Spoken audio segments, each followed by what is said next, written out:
All right, everyone. The other day, Donald Trump did something a little bit unexpected, which is he just challenged Joe Biden to a no-holds-barred debate, so something that wouldn't be officially sanctioned. Although I would point out that the network debates aren't technically sanctioned either. Like, they're not being actually governed by the RNC and the DNC. It's sort of an informal arrangement anyway. Now he's challenging Joe Biden to one where you don't have, like, the mic cut off and things like that. Biden will not accept. He's accepted 2 debates, considering his performance at the first one. He's probably dreading the one in September and will look for an excuse not to show up for that either. He doesn't want an additional debate. However, I would point out that actually that could backfire for Donald Trump. Donald Trump is much more controlled, much more linear, and much more coherent when there is the mic cut off, actually. A no-holds-barred debate where, moderation is rather scant and it's just them talking over each other would actually, I think, be bad for Donald Trump, ironically. If I were Joe Biden, I would actually accept the debate offer. It's like a Bloodsport style debate. It's not entirely clear 100% what the structure would be. I would say that it would be probably better for Joe Biden than the kind of structure that he's also going to have to face in September. When Joe Biden is unable to do the come on man, rebuttal, and when Donald Trump is not capable of doing run-on sentences, actually it's advantage Trump. I didn't expect that originally. I said, okay, well, the mic cut off, it's going to be disadvantage Trump because quite clearly they're going to try to silence him when he does try to volley his enemy in a rebuttal. Actually, it worked perfectly. It worked well for him. I mean, look at the polling. I'm going to be probably analyzing that later. I'm certainly going to be analyzing it for my own purposes.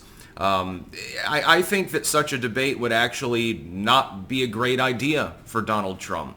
I think he needs to understand that you have a sort of a sound and the fury style of speaking. And so you meander from subject to subject and subtopic to subtopic. Joe Biden can't keep up anyway because, he's fucking demented. He won't take a cognitive test. We'll be talking about that separately. There's a reason for that, and it's not a fun reason. But Donald Trump has that boardroom sort of style of speaking. I'm the Big Kahuna, and I say whatever I want whenever I want to say it, and you can sit the fuck down and shut the fuck up. That doesn't translate well to a presidential debate. Honestly, Donald Trump is handing Biden a gift here, but Biden won't accept it because he doesn't want any additional debates, because he'd lose anyway. It's just he'd probably lose by a smaller margin in a Bloodsport-style debate. You remember 2020, for example. In those debates, Donald Trump was running on constantly, talking over him, and Biden got to do the sort of incredulous old man thing like, come on, man, can't you let me speak? So, sort of like it's 1950 or something like that, which I think that Biden believes it's 1950 sometimes, or at least 1960. It actually was to his advantage, the structure of the old school debates. And they only had 2 of them that year, too. One of them was bounced because of lockdownerism. Donald Trump, I think, performs best when when he's aware of the fact that he has only a certain amount of time to speak. He stays more linear, basically. That's been my biggest beef with Donald Trump, actually, over and over again. He's so non-linear when he speaks. You look at his rallies, for example. He will bounce from subtopic to subtopic over and over again, never really following through.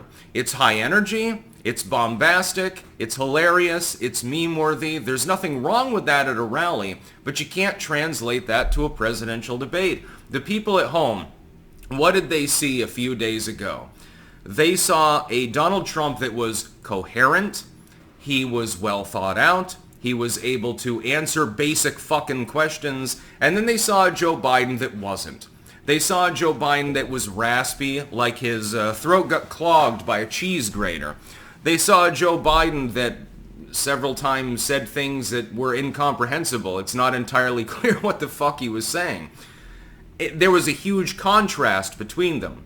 Trump, therefore, prevailed in a very, very big way. Again, we see that in polling. If we had a Bloodsport-style debate, though, I don't think that you would see as much lopsidedness. because Donald Trump will go off the rails. He'll start swinging. He'll go Mike Tyson mode. He'll go frenetic. He'll be chaotic. And Joe Biden will obviously do the same thing because he's demented. And so it'll be sort of a 50-50 sum game. And then the American people will see a Donald Trump that seems to have gone unhinged all of a sudden, trying to effectively just floor his opponent, but not following through in the way in which he needs to do so. This is his debate style generally.